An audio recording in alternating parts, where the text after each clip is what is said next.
Welcome to the world building session.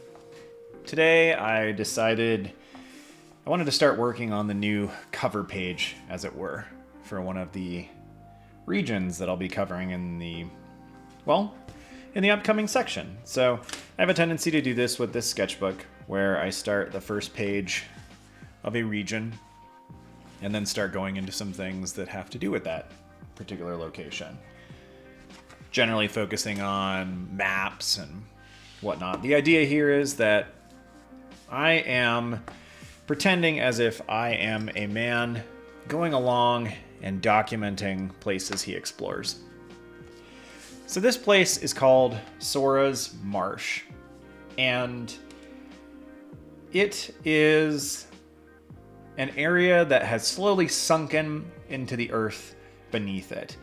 And so it used to be this large, glorious forest. But now, it is no longer that. It has fallen into disrepair. And that means that there are the remnants of things that once were here. And there's also a lot of new growth. Things that have taken over in that space. I think it's important when you're world building to think about not just the present, but what was there prior. A lot of the really convincing worlds that we enjoy have pieces of this, and I'm pretty sure I've talked about it in prior sessions. Star Wars, Lord of the Rings, both are guilty of having all kinds of things that imply that that world has been around a lot longer than just the time period that we, as the viewer, are observing. So in this location, because every fantasy world needs a good swamp, there are gigantic skeletal forests.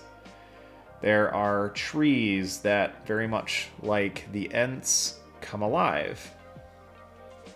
There are creatures and eldritch things living in the swamps and in the waters that no one really understands or knows. There's a character that my characters run into in this location that I still haven't quite solved. I don't know what he is. He kind of pops out at a strange moment, manages to do something pretty remarkable, accompanies the characters for a couple chapters, and then vanishes. And when they mention him to some of the people who live in the region, they just kind of smile knowingly, but don't say anything. Now, as the author, I could easily come up with what I think that being is, and yet I'm not sure I will. I think I'll come up with a loose idea, but it's also not a terrible thing for me to leave pieces unknown even to myself. We shall see, though. So I am starting off on this page. I already have my sketch down here, though it's probably difficult to see. It's hard to get the contrast to work where you can see it well, and also it records the ink in a good fashion. Otherwise, my skin looks all funky and whatnot, which I don't care that much about, but it might be distracting. So I've got a sign here I'm going to work on. The sign's run down because this location's kind of run down. I've got a skull over here, some mountains, and then something that will approximate the area and what everything looks like. So as I start working on this, I want to talk about a couple questions that came up on one of my last world building sessions. I think it's beneficial to just talk about these kind of things sometimes, and I really appreciate the feedback and the questions that I get from all of you, so it's enjoyable for me to talk about that. The first part of that question was, how do I stay motivated to work on things like this? And that is a good question. And the reality is I don't stay perfectly motivated. I have a tendency to bounce back and forth between a lot of ideas. I have a lot of things that I love. A lot of different forms of art that entertain me. And generally, if I don't feel particularly motivated to work on a particular thing, I will just work on a different thing. Now, sometimes if it comes to finishing paintings for a show or working on content here on the channel, I don't take shortcuts, and I don't allow myself to just not do it. I think I spent enough time teaching where you had to figure it out. I struggle with most likely ADHD along with a couple other things akin to it. And it is hard for me to stick to things that I don't want to. It's hard for me to stick to things that I want to stick to. But I've developed a stubbornness and an ability to continue working on things even when it's not necessarily what I want to be doing. And that allows me to get through the tougher times. But that aside, the big thing is I don't force myself to do things like this frequently. And if I don't feel like it at the moment, I will find something that is as adjacent as I can make it, and I will focus on that. So if I don't feel like working on maps at that point in time, which I often don't because the maps require a lot of thought, they have a tendency to be a little stressful, I will work on something like this. You will notice probably in these sessions that I don't often go and work on the same thing 2 times in a row, and that's because I am balancing my motivation. I'm working on things that I can tolerate working on in that moment, and I'm making sure I don't put time into this project, which is so important to me, when my heart and mind are not in the right place. Now, that said, another way to deal with the motivation, and one that I often utilize, is I will schedule time and I will kind of force myself to do things. So this is a very, very opposite approach, but I work on world building and storytelling daily. I don't do it in drawing form daily, but I write daily. I've missed probably in the last year, maybe a dozen days. So in 2024, I think probably 12 days out of the 365, I didn't write. And now I'm curious, maybe I'll put it on the screen when I'm editing this because I should be able to go back through my records and check. Which of course now I will because I mentioned that. So I forced myself to do it, and it was hard for a while, and then it became a habit, and now it's, every once in a while I'll allow myself to skip a day, like around the Christmas holiday and New Year's and stuff like that, or if I'm spending the night somewhere else, or, if I'm sick. I don't always force myself, but if I can do it, I will do it. And keeping that habit, every single day has made it easier to stay in the projects. So that would probably be my first actual piece of advice with that, is just build habits. Give yourself a little bit of grace because it's easy to, commit yourself to something like a New Year's resolution. And then when you inevitably fail at it, you go, oh, well, crap, I've already messed up. I might as well give up. Like, that's the thing you want to fight most, is that desire to give up when things don't work out the way you want, when you can't stick to what you determined you were going to do. And that is hard. That is really hard. It's really easy to just be like, well, I've screwed up. I've already messed up. I'm not going to be able to do what I want. So now I'm done. I would encourage you to fight that desire, because that will kill your ability to progress in much of anything that you want to. But the big thing is I just try to build habits. And when I'm in a mood where I don't want to write a particular thing, I don't want to work on a particular kind of art, I will just find whatever is closest to it and try to work on that. If I don't want to work on my writing, I don't know what to do with a particular chapter, I will allow myself to just write histories and world building stuff. If I don't feel like working on a map and I need to for my world building drawing, I will allow myself to work on, a creature sketch or something like that. I try to find something that is adjacent to it, so I'm not like totally throwing in the towel that day, and that helps me a ton. Mostly since art is so emotionally driven, if I can give myself what feels like wins and allow myself to feel good about the work that I'm doing, I tend to do it more often. So yeah, that is probably what I would recommend there, and that's how I kind of handle it. I'm not always motivated. I am probably, though some people close to me don't like me saying this, I think I am a very lazy person by nature. Like if I if I let the bad thoughts win, I would probably sit around and do very, very little. I think that, but then I feel terrible about myself when that's the reality that I embrace. So maybe it's not true, but I feel very lazy. And I force myself to do things that are against that in order to accomplish the things that I want to. If I don't write, if I don't make art, I'm not as kind.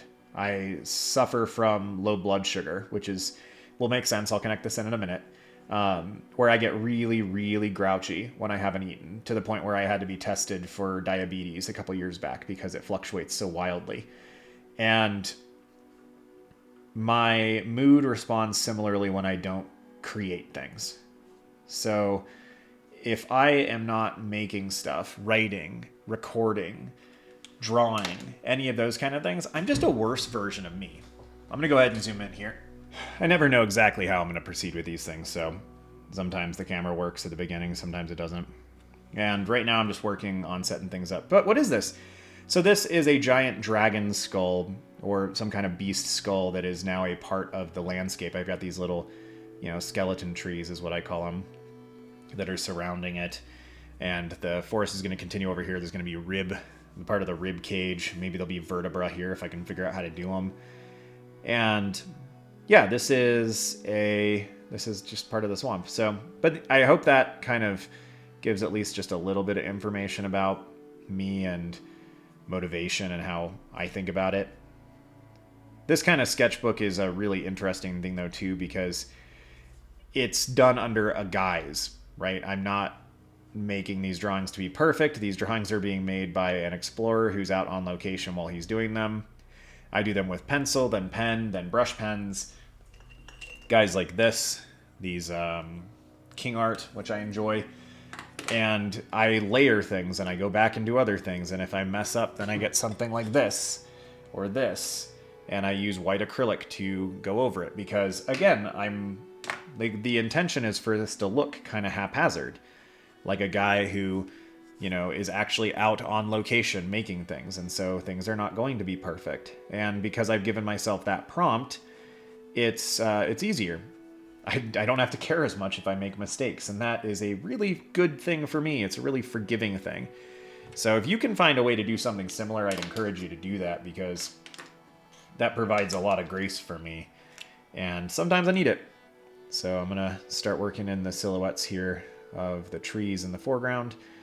I don't know how much of them I'll do with pen. I have a feeling I'll probably do a lot of this with color, but I'm going to get the basic shapes in now. I started, of course, on two things that are above everything else, and then the background, which I shouldn't have done. I should have started here and worked my way up, because this is the stuff that's closest to us, but, I get excited about things and want to work on those, and then don't always do what's the most intelligent thing when it comes to working on this. So I'm just going to kind of block some of these trees in, and then I'll come back later and work on shading them and coloring them in. If there's any part of this process that you would like to see more than another, like if you would rather see this stage, rather see the sketching stage, rather see the coloring stage, just let me know. I probably can't do all of it just because I tend to do a lot of this in my downtime or when I'm working at the gallery, and yeah, it would just be really, really long to do all of it. I have no obligation for myself with any of this stuff to do it quickly, and so it tends not to be quick. It tends to be a very slow, monotonous thing. I'm looking at this and trying to figure out, like, what is water and what is not. So this is obviously, okay, like, I'm not understanding what I'm looking at here, and I'm still not 100% sure that's right. I guess I get to decide. So I think this is waterfront here, and this is 2. And so maybe this is going to peter out into like a little swampy area. Let's do kind of a big, tree or grouping of something there, and I'll figure that one out later when I get there. Okay, so it looks like that's kind of what's going to go there. Yeah. There's a lot of just figuring it out as you go with this kind of stuff. Yeah, so I guess this whole thing is just so this is water right here. Okay, even though I have like a tree sketch there. Yeah. Okay, so I'll need to come back to the sketch a little bit because there's pieces of this that are pretty confusing. And I'm sure that the way I'm sketching this in right now is kind of confusing. But you know what? This is part of how this is all built. Another question that I got, I think it was actually from the same person, was what are the fantasy races that I have and the symbols for them and things like that. Unfortunately, in this session, I'm not going to be working on anything that really has to do with fantasy races like elves or dwarves or things like that. But my setting, at least for this one, I do think at some point I would like to do a really old school Tolkienian kind of fantasy work because I love that stuff. That's what really got me interested in fantasy in the first place. And there's something nice about writing in a world where everybody knows what an elf is. Everybody knows what a dwarf is. You know, at some level, you can make it unique and make it your own. But it's also nice to be able to just lean on the tropes. That said, when I put this together, I didn't want to, because I started this project when I was 12 or 13, and I was arrogant and wanted to do everything myself. So there are no elves and dwarves. There are dragons, but, you know, they're not quite a traditional, you know, Western dragon. There are a lot of divergent species of human. Humans are not just a monolith in this world. They're not the weakest, though they are kind of more standard, but there are a lot of races of human. And so a lot of the conflict, especially political conflict, has to do with the different races of humans. But there's a race called sprites, which are a kind of elf analog, except they're shorter. They have 6 digits on each of their hands and feet, and they're very druidic, very entangled with the natural world. And having to think about this path again because I feel like I kind of made my life difficult. So let's go ahead and have this come up here. We'll do another skeletal tree here. And then, yeah, we'll go down. Yeah, I'm going to have, okay, yeah, we'll have this tree form, but it's going to be attached to this part. So this will be water. You know, the nice part about doing this in pencil too is I can come in here and be like, well, do I have a standard pencil? Yes, I do. So we'll do this as water. You know, we'll have this join up and kind of go that way. We'll have that widen out maybe. No, I don't like that as much. We'll have it come back in. Have this come back around. Maybe a little hill come that way. So I have kind of some interesting silhouettes. We'll have this. This probably needs to come down like that. And then can rise. Yeah, that'll work. So, but the sprites are very druidic. They are also broken into multiple species. I think that's something that seems to be occurring with a lot of my work, is that there's a lot of different species to each of my fantasy races. And I think I'm doing that because the tendency is to focus on like, oh, elves don't like dwarves. And, you know, humans are mistrustful of orcs and goblins. And so I wanted to play more with the idea that what if you've got all that, because that makes sense, but you've also got like the people don't trust each other, because that also seems logical to me. You know, there's a lot of people who don't trust, you know, other people. So I'm playing on those kind of concepts too. The sprites then are broken into different cultures based on fur, based on lineage, based on the types of plants that they've worked with historically, though most of their race is now greatly reduced. At one point, the sprites actually dominated the entire continent that the story takes place on. The story is, you know, the continent for the moment is called Nethervoid, and that entire continent was theirs. It was a different age called Forestia at present, and that is the entire continent was covered in trees. And then after the departure of the death of magic, the forests started to wither, and they're now greatly reduced. and the sprites live in the last couple big bastions of forest. Kind of areas like Fangorn or Lothlorien from the Lord of the Rings, but so they're an old race and they still exist.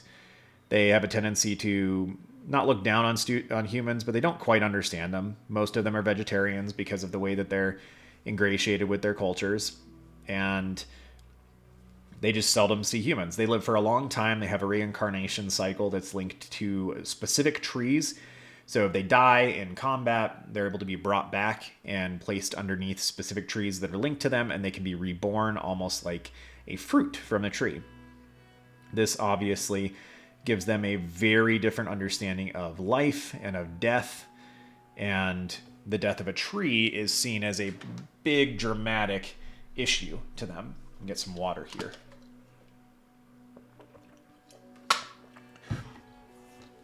In fact, the chunk that I'm writing right now was just the burning of one of their ancient forests. It's interesting because to us as humans, like a forest fire or the burning of a forest is a terrible thing. But to these guys, it's the death of ancestors, the death of the ability for some of them to ever be reborn again. And that's a big issue and very different from what we experience as humans. So trying to play with that.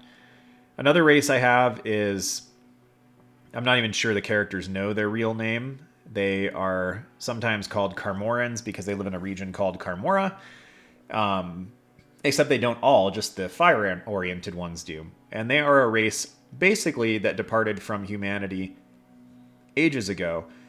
They're basically humans who have the ability to adapt to extreme environments, physically adapt. And so they have a tendency to be elemental. Those who live in Arctic environments will actually take on features that allow them to thrive in that environment. And they are at odds with humans because they departed so long ago, but because there are several wars that took place. They live in these crazy extreme environments and benefit from what those environments allow. If you go back and look at some of my very old podcasts, you'll see a podcast that has background imagery of a floating city, a city in a volcano. That is one of the capitals of the Carmoran people. The other name that they go by is Felords. And again, a lot of these names will probably change.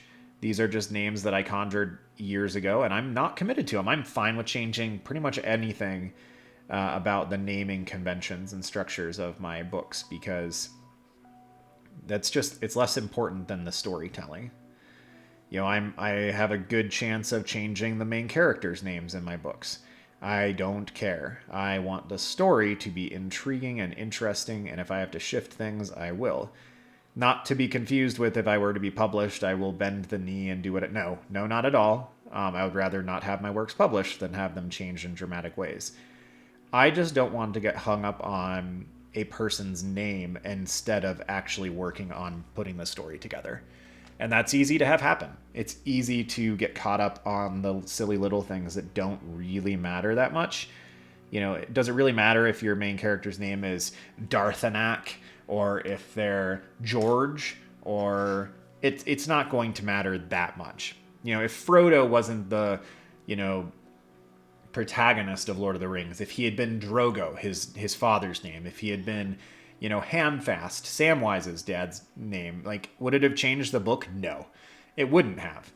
In fact, if you really look at the Red Book of Westmarch, those are not the Hobbits' actual names. They are the anglicized, Saxonized versions that Tolkien gave them. So, but that's a whole topic for another time.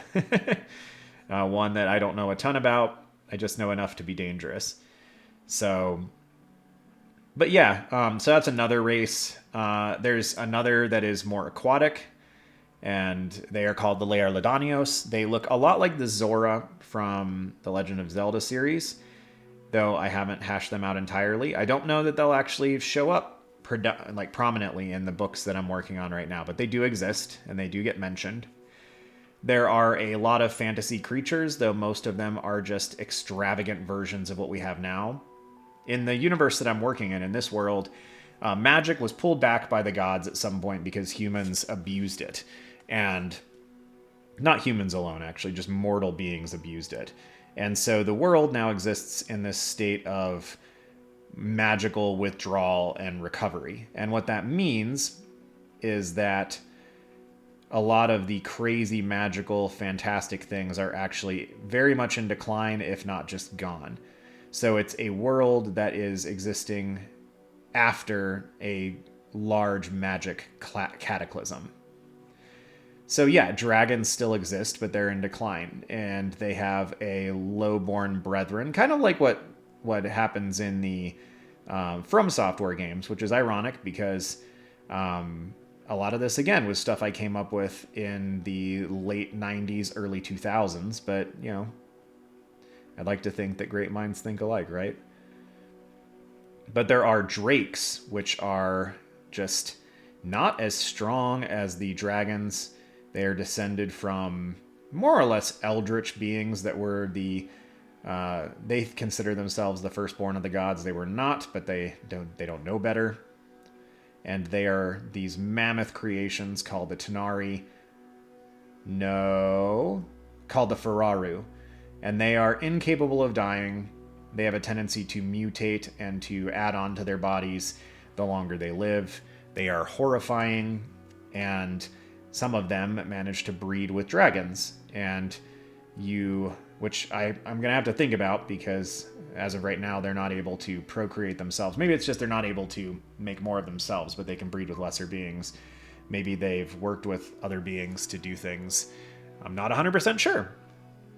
I will have to think about that and see where that goes. That's another thing about world building. You're never going to get your stuff worked out, you know, before you dive in. You're going to have to dive in and manipulate things and work with things. So don't get too, don't be too hard on yourself about making sure everything's plotted and perfect before you go. It won't be.